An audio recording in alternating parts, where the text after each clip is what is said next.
Welcome to everyone, and welcome on behalf of the Global Justice Center to the second webinar in a series of ours that is focusing on the role of conscience, religion, and belief in the context of abortion.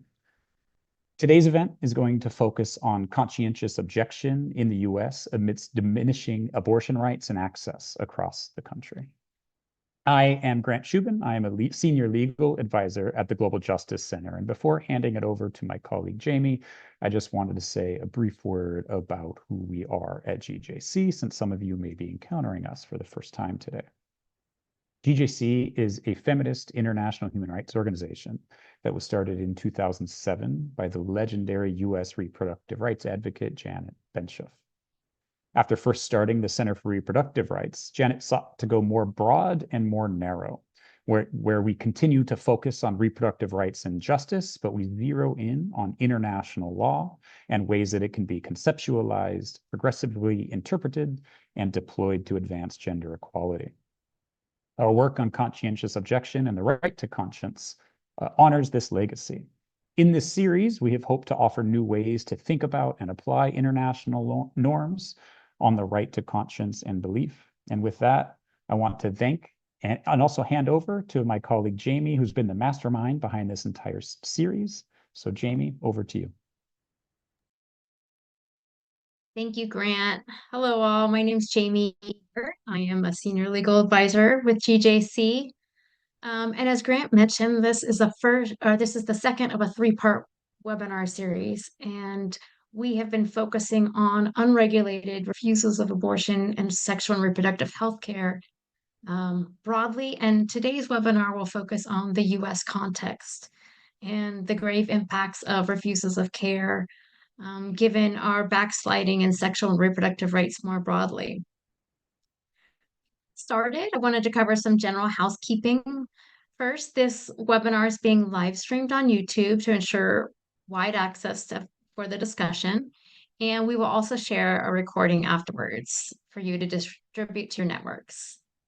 In an effort to keep the discussion moving and for security, we're going to limit audience participation to the Q&A function. So please feel free to post comments. We will do our best to answer those questions at the end of the session. And for those audience members that need Spanish translation, we have the Zoom automatic captioning and translation tools. In terms of how we're going to proceed with our discussion, well, first, I will provide a background on the discussion today and introduce the panelists, giving an overview of their biographies and backgrounds. And then I'll pose a question to each of the panelists to jumpstart the discussion. So before we turn it over to the esteemed panelists, I'll provide a bit on why we're here today.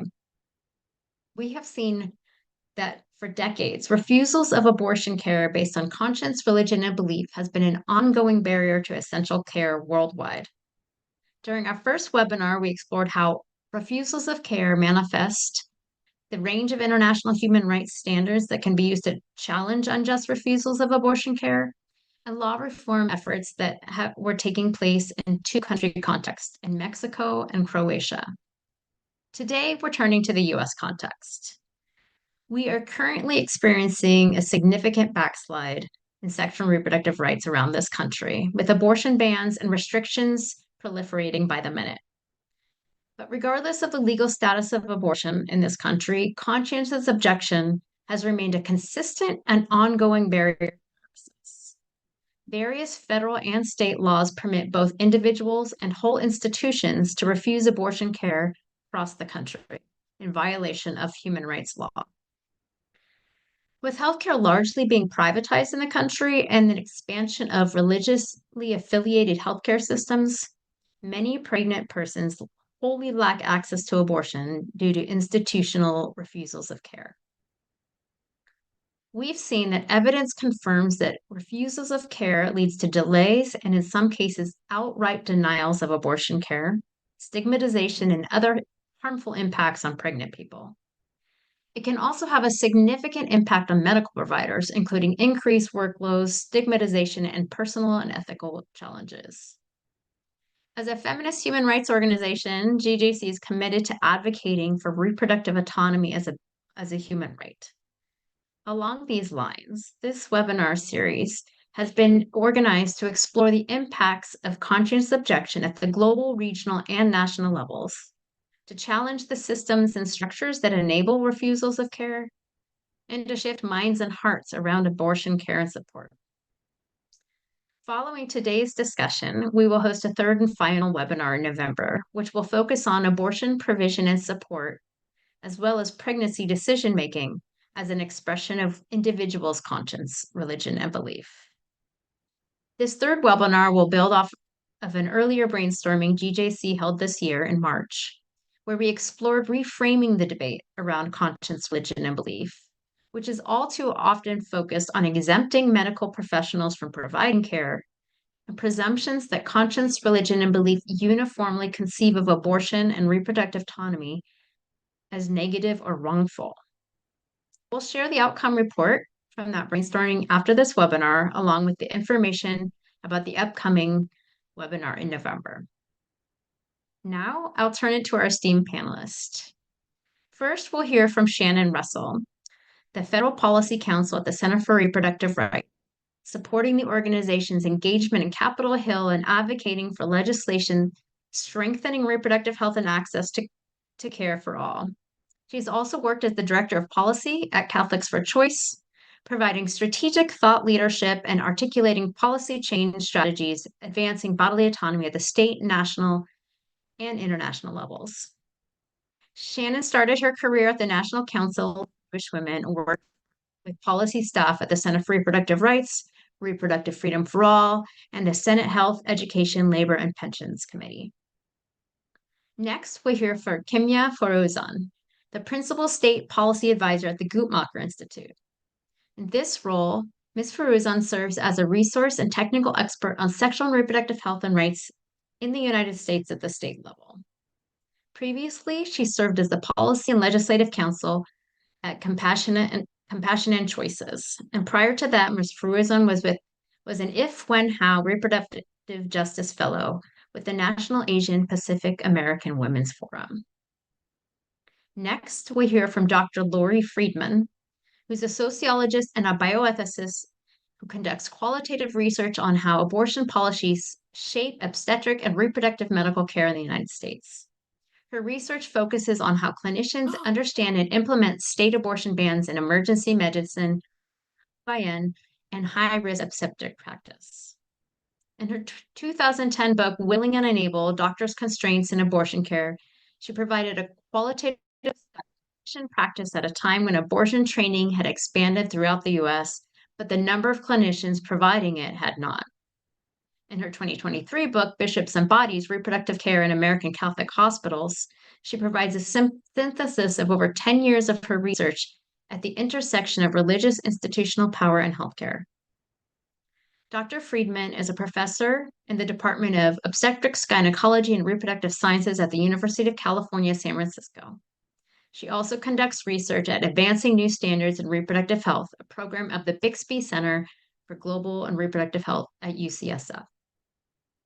Next, we have Dr. Rebecca Nirenberg, who is an emergency medicine physician who spent 15 years as an attending in a busy tertiary care academic medical center. And more recently, she's worked upstate New York in a rural community hospital emergency department.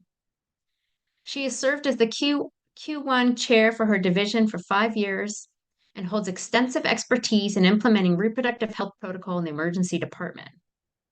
Dr. Nirenberg is the clinical director for Access Bridge, an organization that promotes improving reproductive health delivered in emergency departments through promotion of clinical protocols, a fellowship program, coaching, and building organizational relationships. And finally, we have from Dina Scher, who's the Associate Vice President of Public Policy at Americans United for Separation of Church and State, where she helps direct AU's state and federal legislative and policy work. She's an expert on religion law and focuses on its intersection with healthcare and reproductive rights, civil rights, including LGBTIQ plus rights, and education. Dina has more than 15 years of experience in policy advocacy, having previously served as AU's state legislative counsel coordinating the organization's advocacy in state legislatures and before state school boards, and as legislative counsel for the ACLU, lobbying for religious freedom issues. Now, without further ado, I'll jumpstart the discussion. Let's turn back to Shannon.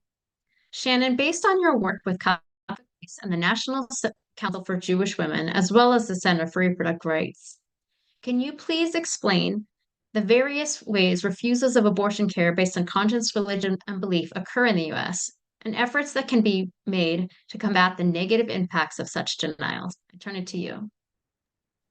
Well, thank you so much, Jamie, for this question, and to the Global Justice Center for having me. I'm really grateful for the opportunity to be amongst my fellow panelists and all of you today to discuss such an important and timely topic.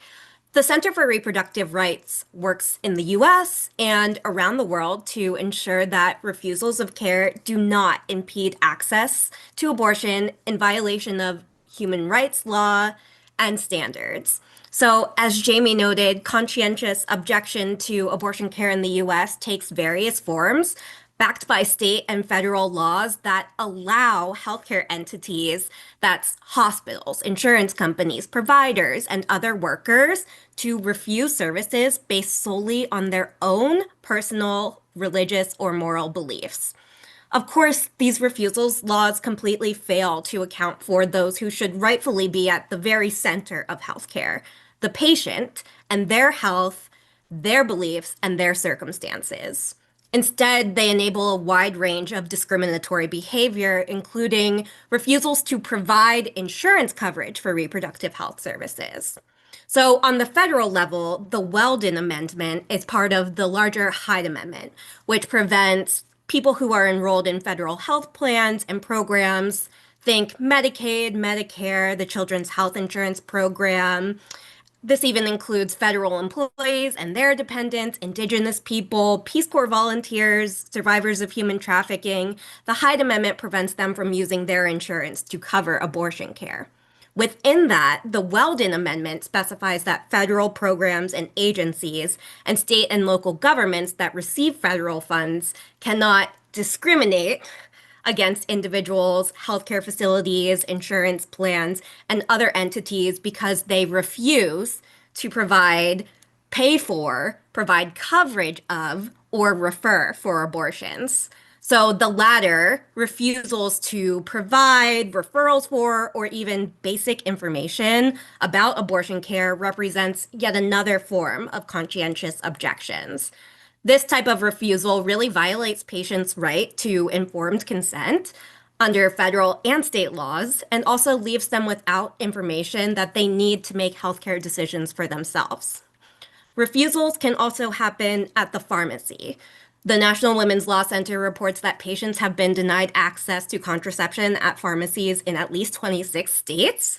And in the wake of the Supreme Court's decision overturning Roe v. Wade, pharmacy refusals have expanded beyond contraception to include medication that is used for miscarriage management and abortion care. This has really been a lifeline in the post-Dobbs era, especially in banned states. Medication abortion now accounts for 63% of all abortions that are performed in the formal U.S. healthcare system. This brings me to my final form of refusals, which is the outright denial of abortion care itself. So policies like the Church Amendment enable healthcare programs and facilities to receive federal funding despite their refusal to perform sterilization or abortion procedures that are contrary to the religious and moral beliefs of the entity itself. The Supreme Court has decided that entities can have religious beliefs, that's a whole other can of worms, or of individual employees. It's really impossible to overstate the impact of being denied any form of health care, including abortion care. Let's be crystal clear, abortion is safe. And according to the National Academy of Sciences, Engineering, and Medicine, that safety is enhanced when the abortion takes place earlier in pregnancy. So abortion restrictions and refusals of care unnecessarily put patient health, safety, and lives at risk by delaying the provision of timely care. Delays in abortion care are particularly dangerous in situations where individuals have limited options. So think of this when it happens in emergencies or when folks need specialized services, if they live in rural areas or in areas where religiously affiliated hospitals are the primary or sole institution that serve a community.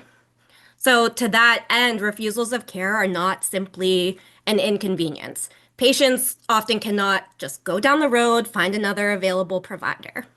Instead, many patients are forced to travel further distances and face longer wait times and higher costs to access alternate care, if any is available. Some may have no choice but to forego care altogether. The stakes here are clear: patient well being, health, and lives. These burdens also fall hardest on patients who already face significant hurdles to accessing care in the first place. Black, Latina, AAPI, and Indigenous people, members of the LGBTQIA plus community, rural communities, immigrant communities, young people, people with disabilities, and those who are working to make ends meet. Bottom line, a healthcare provider's or an entity's religious beliefs should never determine whether or the quality of care that a patient receives. So, how are we working to make this a reality? Of course, this is difficult in the context of a Trump administration that is absolutely stacked with anti-abortion extremists who are bent on decimating access to care and using religious liberty as a sword to discriminate rather than a shield to protect. During the first Trump administration, officials within the Department of Health and Human Services established a new Conscience and Religious Freedom Division within the Office for Civil Rights to exclusively focus on an alleged increase in religious and moral refusals complaints. So, despite the fact that historically only an extremely small fraction of the complaints received by OCR are related to issues that are supposedly a violation of providers' so-called conscience rights, HHS repeatedly sought to increase the division's budget by over $1 million while simultaneously defunding legitimate reproductive health care programs. So the Center for Reproductive Rights did what we do, and we sued HHS after our FOIA requests for records related to the division's operations, budget, and enforcement of civil rights laws were completely ignored. At the same time, OCR issued its denial of care rule, guiding the interpretation of the federal refusals laws that I mentioned earlier. They basically invited any healthcare worker, doctors, nurses, EMTs, administrators, janitors, clerical staff to deny medical treatment, information, and services to patients based on their personal, religious, or moral beliefs. Healthcare facilities risked losing essential federal funding if they did not grant employees carte blanche to deny services. And because the rule was incredibly confusing and absolutely infeasible to implement, there were no limits on what qualified as a valid religious or moral reason for denying care. Many healthcare facilities were likely to be forced to eliminate reproductive and gender-affirming health services altogether, leaving millions across the United States without access to critical health care. Once again, the Center for Reproductive Rights sued the Trump administration with Americans United and Lambda Legal and coordinating with Santa Clara County to represent medical providers and associations like Whitman Walker and Medical Students for Choice. In November 2019, the judge in our case struck down the Trump rule in its entirety, joining two other judges who reached similar decisions in related lawsuits. While the administration filed an appeal to the Ninth Circuit, the case was eventually stayed due to the transition between the Biden and Trump administrations. So the latter issued a 2024 final rule that ended the most harmful policies from the Trump rule. But unfortunately, this story is not over yet. In September, the second Trump administration issued its spring 2025 unified agenda, and it outlined its upcoming regulatory priorities and federal rulemaking actions.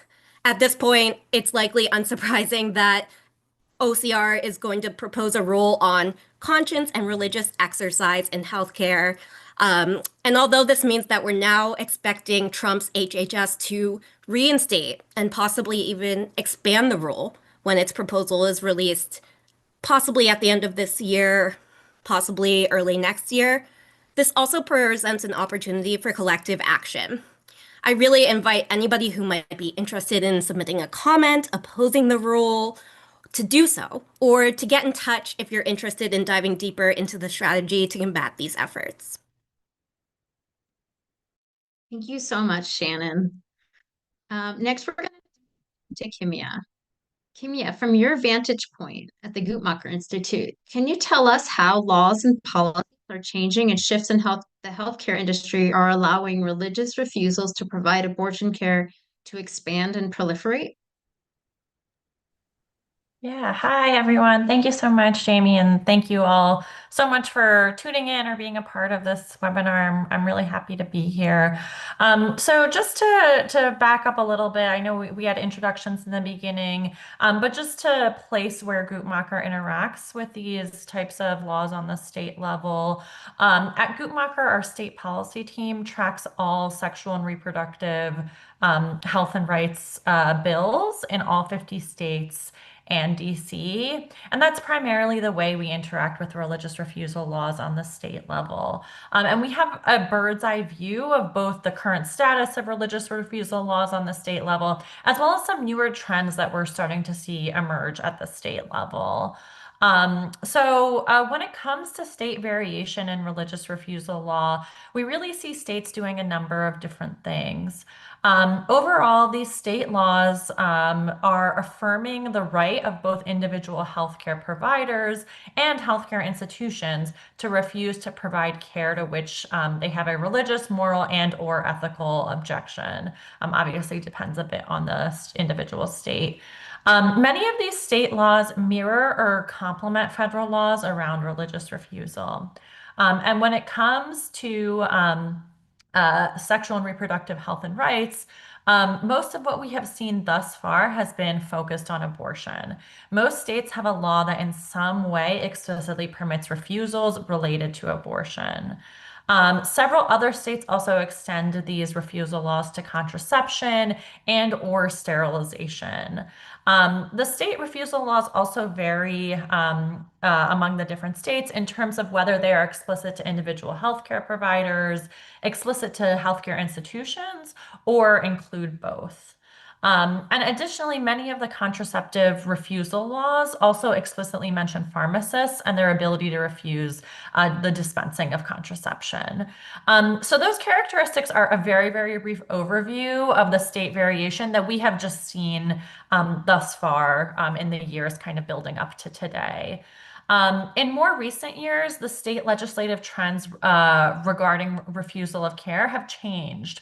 And refusals of care on the state level are playing a new role as a result. Namely, as states have begun toward greater attacks on gender affirming care, some states have also begun to include refusal provisions related to gender affirming care. Additionally, as many folks might be aware, there's been this general trend of states expanding access to fertility care, most notably since the Alabama Supreme Court decision temporarily halted access to IVF in 2024. This is often done through state bills and laws that either affirm the right to assisted reproductive technology like IVF or expand coverage of fertility care. So we've seen this really positive trend that's been happening of expanding access to fertility care on the state level in response to the decision in Alabama and just other factors that are happening nationally.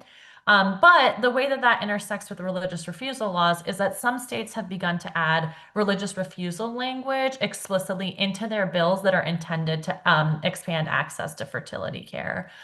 So for example, there was a law this year that was enacted in Arkansas that explicitly added a non-discrimination provision for providers who have a religious or moral objection to providing assisted reproductive technology. So we're really seeing what we have seen for many years in the context of abortion, contraception, and sterilization grow into these new areas of care as I think both the attacks and the responding protections in those areas of care grow. So, like I mentioned, religious refusals in healthcare are beginning to impact different types of SRHR, but I also want to mention that they historically have impacted care outside of just reproductive healthcare generally.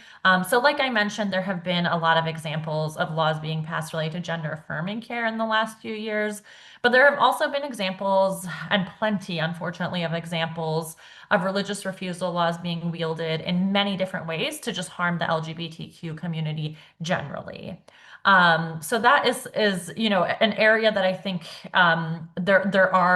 this issue is also very present.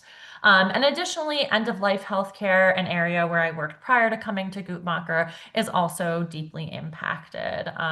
For example, while you may have an advance directive that may say you want a particular type of care discontinued at the end of your life, a healthcare or a provider, again, depending on the circumstances, may still subject you to that care on the basis of an objection. So additionally, ethical and religious directives, or ERDs, play a major role in dictating the type of care that can be provided in Catholic healthcare facilities. ERDs are a series of directives put out by the U.S. Conference of Catholic Bishops that dictate the type of care that can be provided in a Catholic healthcare facility. I know some of the other panelists have deep expertise in these ERDs and are going to go into them in their presentation, so I don't want to touch on this point too much.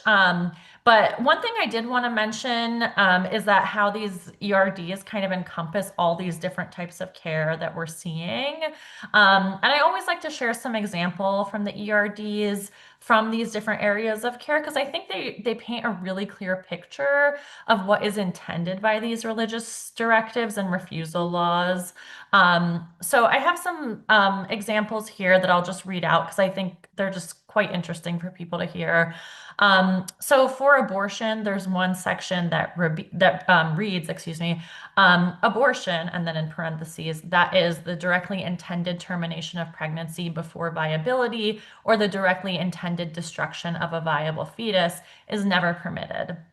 Every procedure whose sole immediate effect is the termination of pregnancy before viability is an abortion, which in its moral context includes the interval between conception and implantation of the embryo. Catholic healthcare institutions are not to provide abortion services, even based upon the principle of material cooperation. In this context, Catholic healthcare institutions need to be concerned about the danger of scandal in an association with abortion providers. And then one section related to contraception. Catholic health institutions may not promote or condone contraceptive practices, but should provide for married couples and the medical staff who counsel them instruction both about the church's teaching on responsible parenthood and in methods of natural family planning. And then just one more example that pertains to the end-of-life healthcare context. There's one section that reads, patients experiencing suffering that cannot be alleviated should be helped to appreciate the Christian understanding of redemptive suffering. So that I think really gives you a breadth of what these, both how vague, somehow simultaneously both vague and specific these directives are and how they may intersect with the policies that institutions have. And then one last point I just wanted to raise in my remarks is how religious refusals at the institutional level fit into the overall context of our broken healthcare system. So the Becker's Hospital Review puts out the number of hospitals that are at risk of closure each year in the country. So for 2025, they reported that 759 hospitals were at risk of closure, with 40% of those at immediate risk of closure. And what we know is that often the topic of institutional religious refusal comes up when a hospital is at risk of closure. And that's because the hospital may look toward a merger or an acquisition by another healthcare facility in order to survive financially. And we also know that religiously affiliated hospitals are growing really at an exponential rate throughout the country. So many of the hospitals that are doing the acquisitions are increasingly those with religious refusal policies in place. And then many of many of the hospitals that are at risk for closure are the ones that serve particularly vulnerable communities. So those in rural areas and those in quote unquote safety net hospitals. Um, so I think that poses a really important point to keep in mind as we consider the issue of religious refusals in healthcare. And I'll also plug the organization Community Catalyst does a ton of work in this area, and are just like really, really incredible and have some great resources for folks to check out as well. But I think it poses a really important just point to consider, because we know the deep, deep harm that religious refusals in care can cause. And we also, I think, must acknowledge that these are a part of our broken healthcare system as a whole. And often communities may be at a crossroads of either completely losing access to their closest hospital or accepting these religious refusals in care. And I think, as I think we all know on this presentation, that's really an unacceptable crossroads for any community to be at. And I think just really speaks to how these are kind of a system, excuse me, a symptom of the broken healthcare system that we have. So again, thank you so much for your time here. It's really been an honor to present alongside such brilliant co-presenters, and I'm happy to answer any questions that might come up. Thank you so much, Kimya. Really appreciate it. Next, we're going to turn to Dr. Lori Friedman. Dr. Friedman, you've engaged in decades of research at UCSF on institutional religious refusals of care. Can you explain a bit further about how Catholic health systems impact access to sexual and reproductive care in the US? How medical professionals provide care in these constrained environments? And whether there's any noticeable shifts after the recent Dobbs decision, which took away our federal right to abortion in this country? Thank you. Thank you. Thanks for having me. Yeah, as you've said, I do a lot of research about Catholic healthcare in the United States, and Kimia really teed that up perfectly because I'll just kind of keep fleshing out the picture from there. I agree, Community Catalyst is a great resource for some basic information about how Catholic hospitals have grown, how they have put a lot of communities sort of at risk of losing reproductive services or have, decimated reproductive services entirely through mergers and acquisitions. About 1 in 7 or 1 in 6 patients is treated in a Catholic hospital in the US, meaning they have 1 in 6 or 1 in 7 beds, depending on how you count them. And that means that, many people will end up at a Catholic hospital, whether they sort of are seeking one or not, because that's the hospital that's available to them. And I became interested in doing this research because I was sort of actually researching how abortion was provided in the United States many years ago, and talking to doctors who took jobs in Catholic hospitals who weren't actually trying to become employed by a religious provider. They just took the best job that was available to them, and then they found that they were not even able to do miscarriage management in the way they were trained, let alone provide abortion care. That these restrictions that Kimya talked about that were sort of written into policy by the Conference of Catholic Bishops in the United States, they not only restrict contraception, they restrict tubal ligation, which can profoundly impact obstetric care when patients are having, say, a C-section and they want their tubes tied or severed so that they can stop having children after that point. That's a very popular procedure, very common way to sort of end one's childbearing years, and they weren't allowed to do that. And to actually, in the case of C-section, sew someone up and say you have to go have another procedure is a real medical sort of no. You don't have 2 surgeries if you could have one. So that was upsetting to the doctors I spoke with. And then the fact that they couldn't treat miscarriages if there was any chance that fetus still had any cardiac activity, or so they were told this may sound familiar, that they needed to let the patient become sick so that they could theologically justify intervening by saying, oh, I have to save her life now. This was such a strange story to tell in 2008 when I first wrote about it. But today we hear about these cases in the news in states that don't have abortion rights. We hear about this all too commonly, that doctors are afraid that they're not allowed to do sort of a life-saving emergency abortion because they're not clear on what the new bans mean for practice and that kind of thing. So back then, I was really surprised to hear how Catholic hospitals were affecting care, and I started doing research about that. And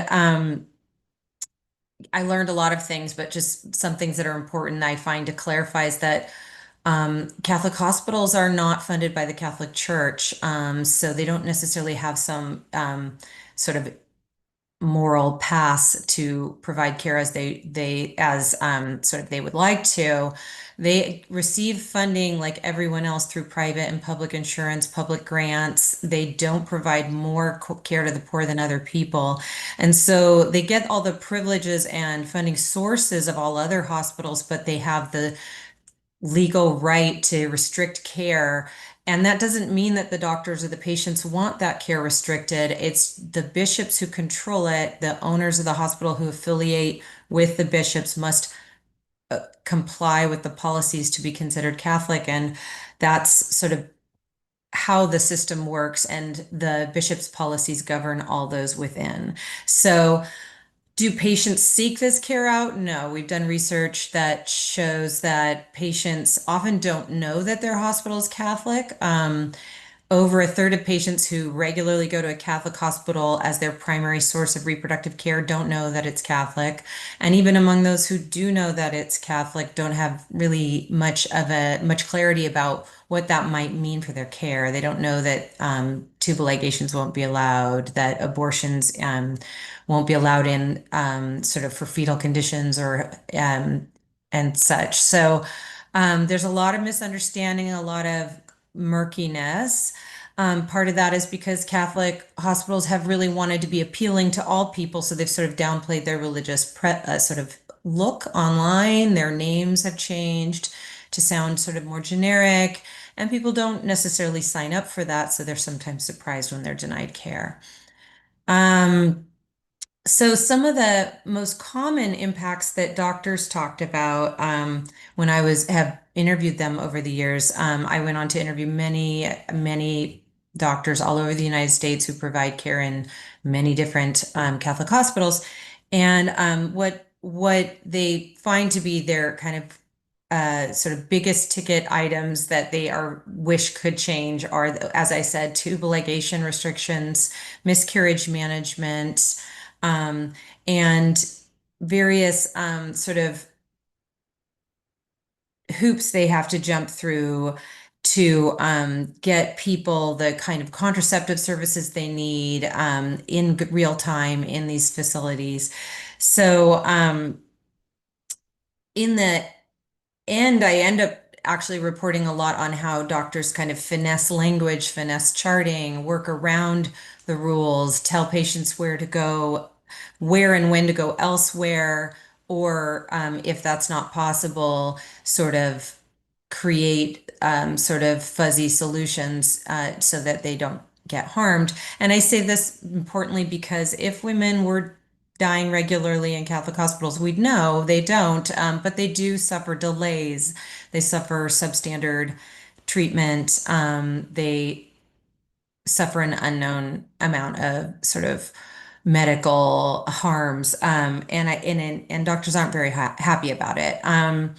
But there are a lot of priorities in medical training and in medical practice, and people make decisions to work for a lot of other reasons besides the religion. And also, this is an area that really primarily affects reproductive care. But I really like to point out when we're talking about conscientious objection that a conscientious objection at the institutional level just has this exponential impact as opposed to on the individual physician level. So an institution that has the right to restrict care, affects thousands. and that don't have that same shared value. Shifts after Dobbs. Well, one of the key concerns that I have is that all of the workarounds that I've reported on over the years that doctors use to try to get patients care, when it comes to abortion, those workarounds aren't necessarily available anymore. One of the biggest, most obvious ones was getting patients to, skilled abortion providers in their area, and those abortion clinics have closed in banned states. And then getting abortion care at all is not allowed. So you have patients traveling long distances to get legal abortion care in when they or their pregnancy is having health problems. So the workarounds that were available aren't there, or they have become illegal. So I'm less likely to use them if they were kind of stretching the truth a little. So I think Catholic hospitals are now in a position that was even more constrained if they are still in banned states. It's even more constrained than before because they were really relying heavily on the abortion resources around them to pick up the slack, and now they cannot. So I'll stop there, and I'm really looking forward to hearing what others have to say and whatever questions you may have. Thank you. Thank you so much, Dr. Friedman. Next, Dr. you've been working at Access Bridge, an incredible organization that's risen to the occasion to provide evidence-based guidance and resources for ER physicians working in states and hospital systems that have abortion restrictions. Can you please explain how some of your protocols and resources are helping doctors and hospitals that have institutional positions against abortions, including but not limited to conscientious objection, or which may be relevant in situations of conscientious objection? I turn it to you, Dr. Nirenberg. Thank you so much, Jamie. Thank you for having me. I just wanted to take a minute to speak a little bit about our organization, Access Bridge. I am the clinical director there, and we are really working to get better reproductive health care in general into emergency departments. And, as Shannon sort of talked about early on, there's a lot of special communities and populations that are often more affected by these restrictions or delays in care or conscientious objections than others. And in the ER, we see everyone, right? Everyone is already coming to our door. They are coming in, and we are there. We are poised at this moment to provide care to everyone. And as other people have mentioned, as hospital systems close or are taken over by others, the ER is still there. And so we do have this opportunity to reach a very large, portion of the population, like I said, who are already coming to see us. And so what we wanted to do is we wanted to take better care of these patients when they come to our emergency departments with various reproductive health care needs. So we developed protocols for multiple different situations. We are trying to encourage more where it's possible to prescribe contraception from the emergency department, or to link patients to care for, contraception that we can't necessarily provide in the ER, but are options for patients. And then one of the things that we focus on is our management of early pregnancy loss or miscarriage. And there are criteria that are agreed upon by various professional organizations that you can diagnose a failed pregnancy. So even if the pregnancy is still in the uterus, it is not going to progress and be a viable pregnancy, and the patient has experienced a pregnancy loss. And the traditional care is to just tell these pregnant people to go home and wait and see if it passes. But there are other options. And our thought is that these decisions should really be patient-centered, and the patient should be able to choose whatever is best for them in their particular circumstance. So watching and waiting is certainly one option, but there are other options. One of the other options is procedural care, where you can go and have a D&C and go, take the products of the pregnancy out of the uterus. And another option that has become very much preferred by many patients and available more widely is to use medications. And they are the same medications that are used in medication abortion. There are two ways to do this. You can do this with mifepristone and misoprostol, which is the preferred method where it's possible. And so we have a protocol for that for permissive states and permissive locations. And then we also wrote a protocol that's a misoprostol only protocol for management of early pregnancy loss. And we originally wrote this protocol thinking it would be most helpful in restrictive states, but we then found it was actually also quite useful for restrictive settings, even in permissive states. So for example, one of our fellows in our previous cohort was working at a Catholic hospital in Chicago, in Illinois, which is a very permissive state in general. But her hospital itself, as we have talked about, so far in this webinar, is a very restrictive setting. But using our protocols that are all evidence-based and use the best science that we have available to us and all of the research, she was able to convince her hospital that for patients with early pregnancy loss, that they could have an option to be managed with medication using our misoprostol only protocol. And I think, our protocols are important because, as I said, they are evidence-based. They are based in, shared accepted criteria. They are based in research. They are based in science. And I think in some situations that can assist, in a conscientious objection situation. It also is very helpful for, as we talked about, restrictive settings, even if those restrictive settings are located in more permissive states. And so we were able to use this protocol to help patients have more options to manage their medical issues.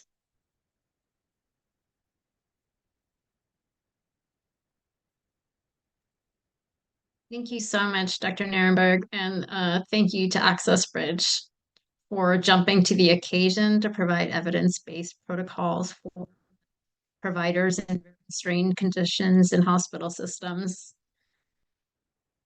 All right, last but not least, we're turning it to Dana Scher.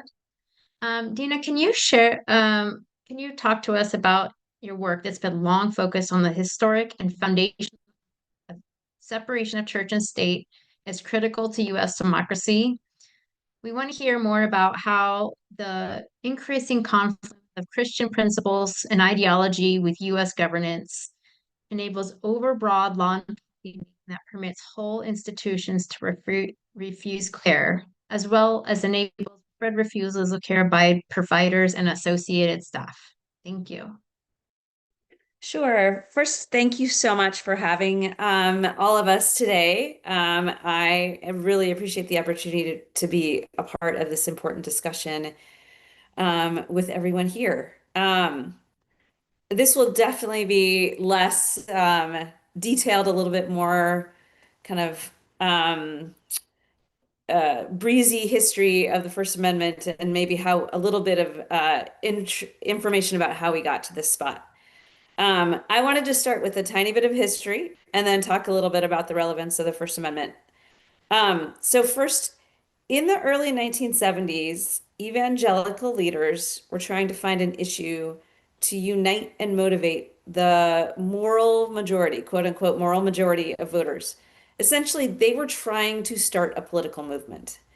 They tested pornography. They tested prayer in schools. They tested the proposed Equal Rights Amendment.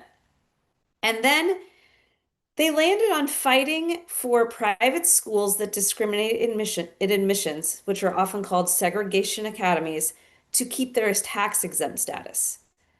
This really fired up other evangelical leaders, but then they realized that fighting for segregation and discrimination wasn't going to win over voters. So what happened next?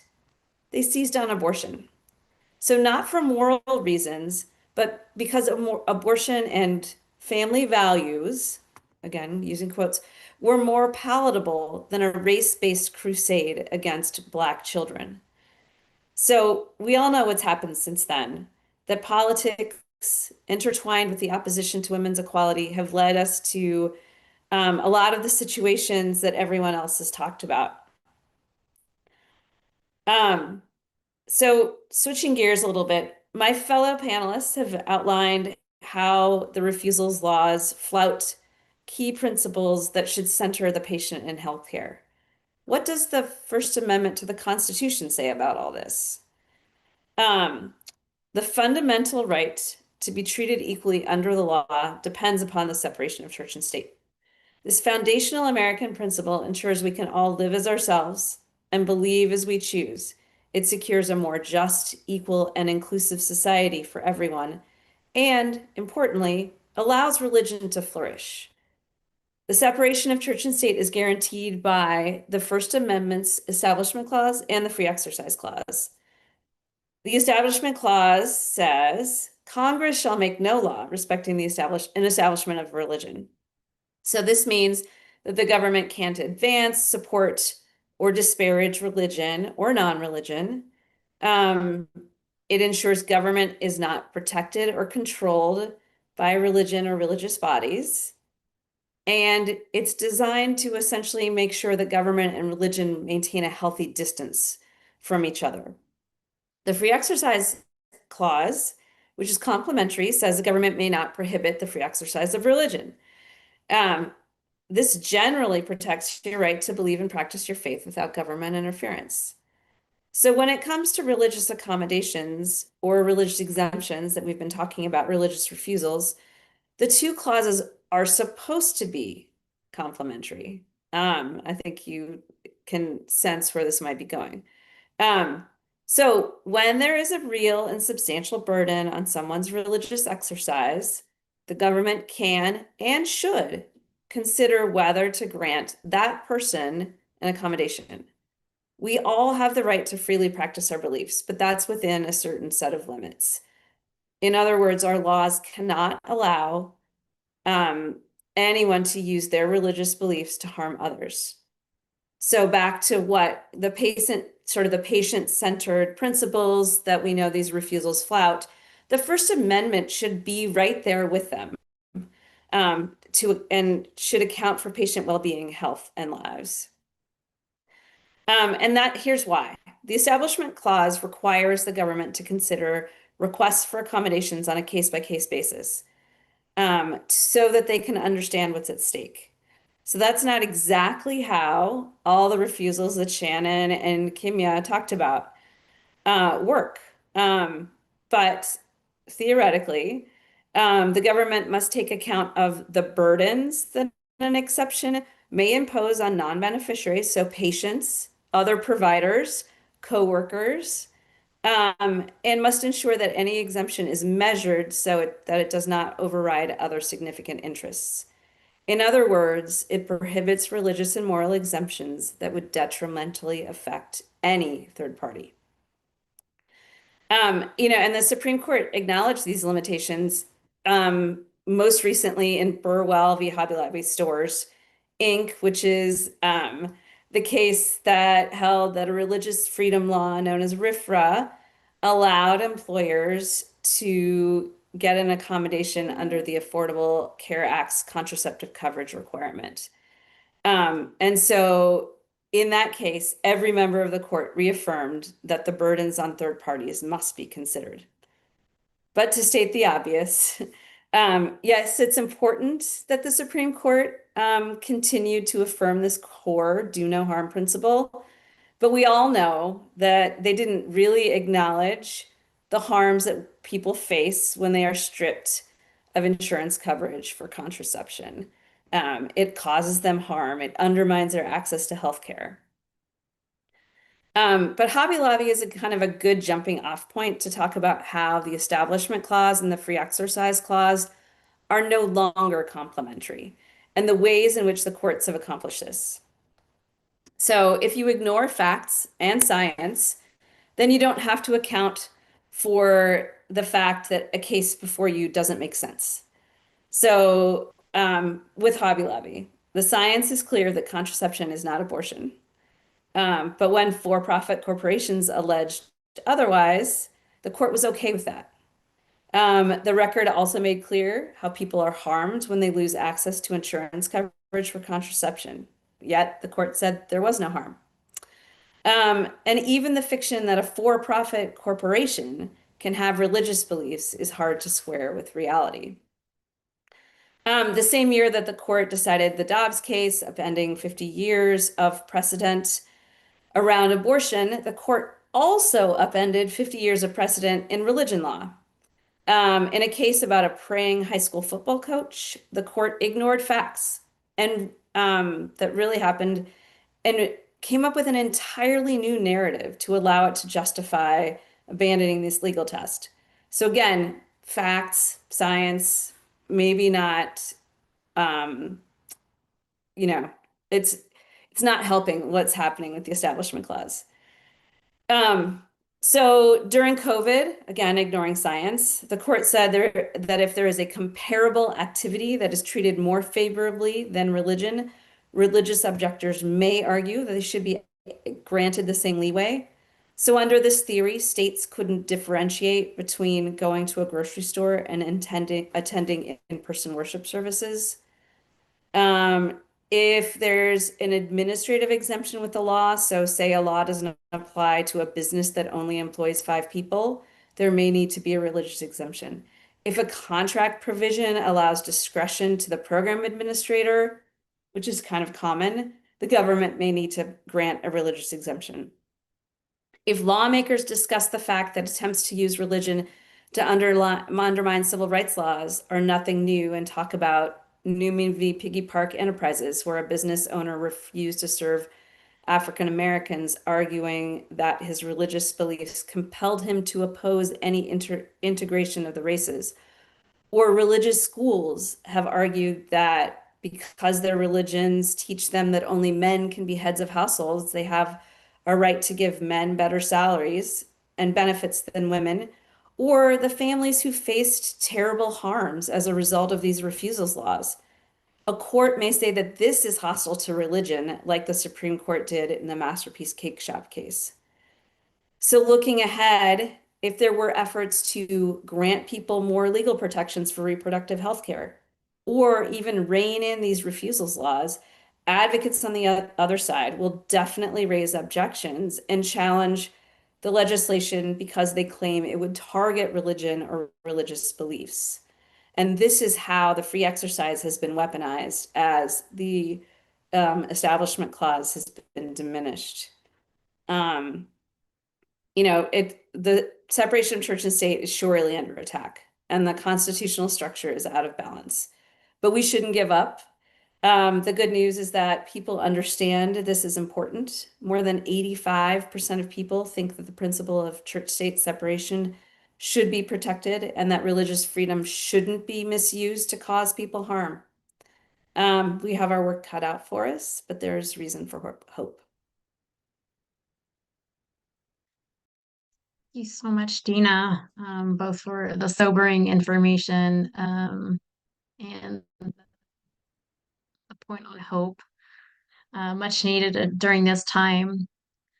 This has been a really rich discussion. Thank you so much to all the panelists. I wanted to close by asking you all just one last question. You can provide a short answer, but I want to hear if you have one idea that you can share with the audience about how advocates, medical providers, or lawyers can challenge refusals of abortion care based on conscience of belief, or at least minimize the impact.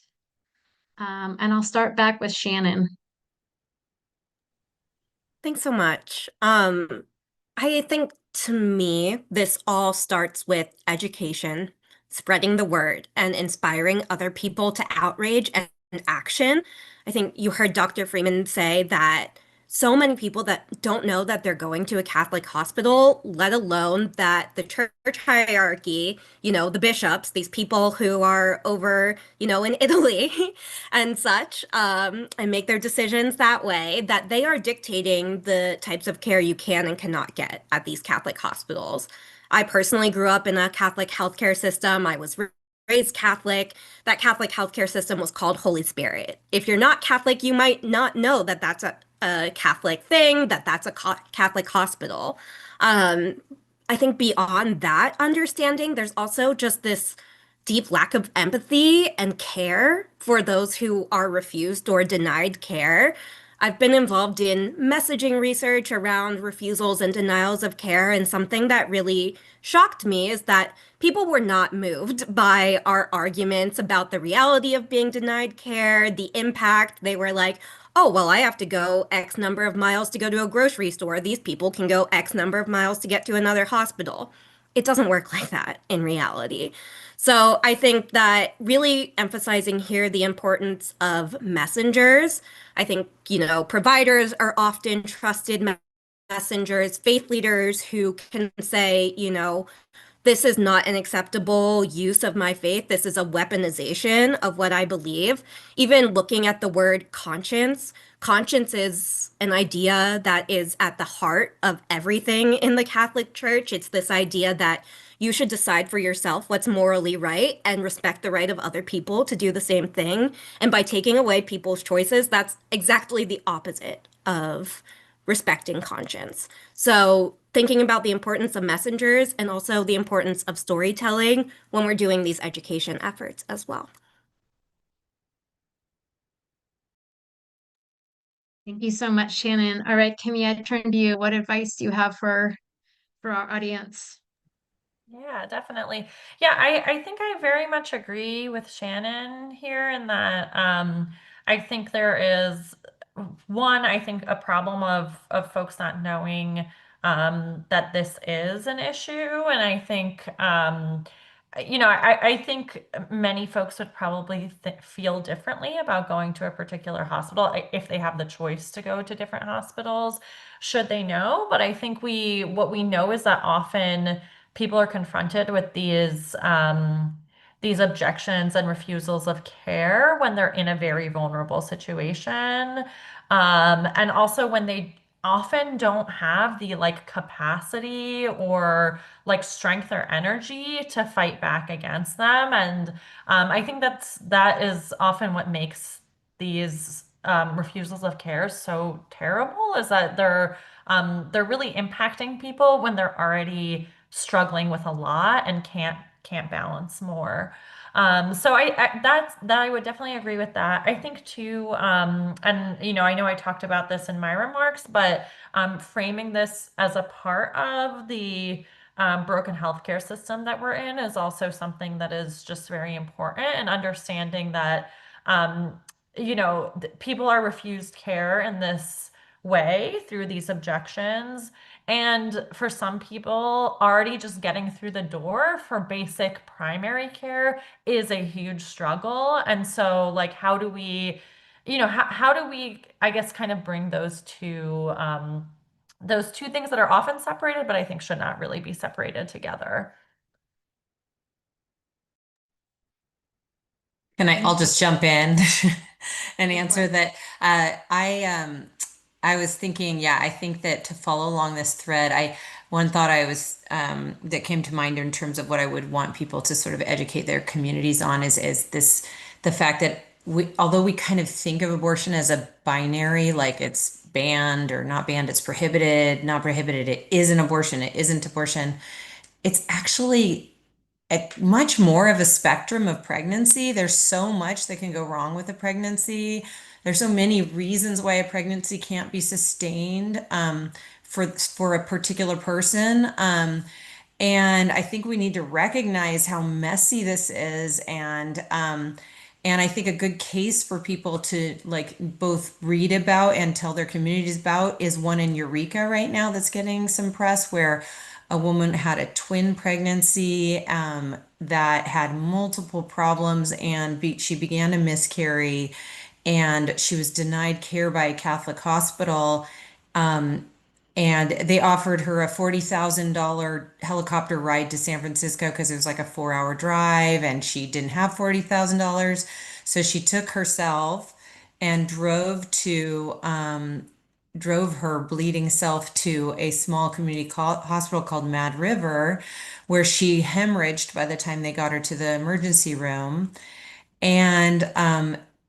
And just to really punch this whole point home, although they saved her life, and although the Attorney General is actually suing the Catholic Hospital in California for her denial of care, Mad River Community Hospital closed its OB services. So now in that area, the only place is this hospital, St. Joseph's, and there is no alternative small community hospital for the reasons that Kim was just talking about. So this is all part of a systemic problem, and we need to understand that women's healthcare is not something you can just legislate away and say, oh, that's bad. We don't do that. And as Dr. Nuremberg was saying, like, no, actually, people are going to show up to the ER and they're going to have all these needs, and they have choices about how to handle them, you know. So pregnancy is a spectrum, abortion's a spectrum, and no one wants their loved one to just be stuck in this kind of black and white situation where they're denied care. I would also like to build on everything that everyone before me has said. I definitely think education is a huge piece of it. There's educating the community. I think there's also a lot of work for us to do educating physicians. It's amazing to me. We were at a conference presenting on our Access Bridge work, and we even had physicians from California ask us if our protocols are legal. And I think it's really important to stress the fact that treating early pregnancy loss is still legal in all 50 states. Some with mifepristone, some without, but treating early pregnancy loss is legal. Treating ectopic pregnancy is always legal in all 50 states. And I think that's really important in what Dr. Friedman is talking about of a spectrum of pregnancy and a spectrum of women's healthcare. And so I think there's a lot of education to be done of community and of medical professionals so that we are ready to provide this care. And this example of the Eureka Hospital closing their OB service, unfortunately, that is also happening in many locations. And there are a lot of what we are now referring to as OBGYN desert. And the fact of the matter is, many, many women with early pregnancy loss are stable and they could actually be treated in their own emergency departments. This is a different case than the one you're talking about, but the stable patients probably don't need to be transferred 4 hours away. But that's what's happening a lot of the time now. And so if we can increase the education and we can provide more of these services from the ER and have mifepristone on formulary where it is legal, then we can actually treat a lot more of these patients in their own space, in their own home, in their own communities, and prevent a lot of those transfers that are happening for when it is unnecessary, when the patients are stable. So I think education just about all of this is a huge part of what the work we need to do moving forward. Yes, thank you. And same, yes to all of that. I think that education and messaging are really, really important because there are huge challenges in the moment for people facing denials of care, but we've got to figure out also a way to kind of win in the long run. And that's where trusted messengers and polling come in, and kind of trying to figure out a way to turn the tide so that when people say, yeah, I don't think that religious beliefs should be used to cause harm to others, they understand that this is what it means, and then looking for ways to change. It's a very long-term project, but how can we get to a point where we could theoretically use the Establishment Clause again at some point to like challenge some of these laws that really do cause harm. So short and long term, we have our work cut out for us. Absolutely. Thank you so much to each of the esteemed panelists. We really appreciate your expertise, time, and your commitment to ensuring access to sexual and reproductive health, particularly abortion care. And thank you to those who've tuned in on the live stream. We hope that you will share this messages, and we will follow up with sharing resources from each of the panelists and a recording to everyone who's registered. Thank you again.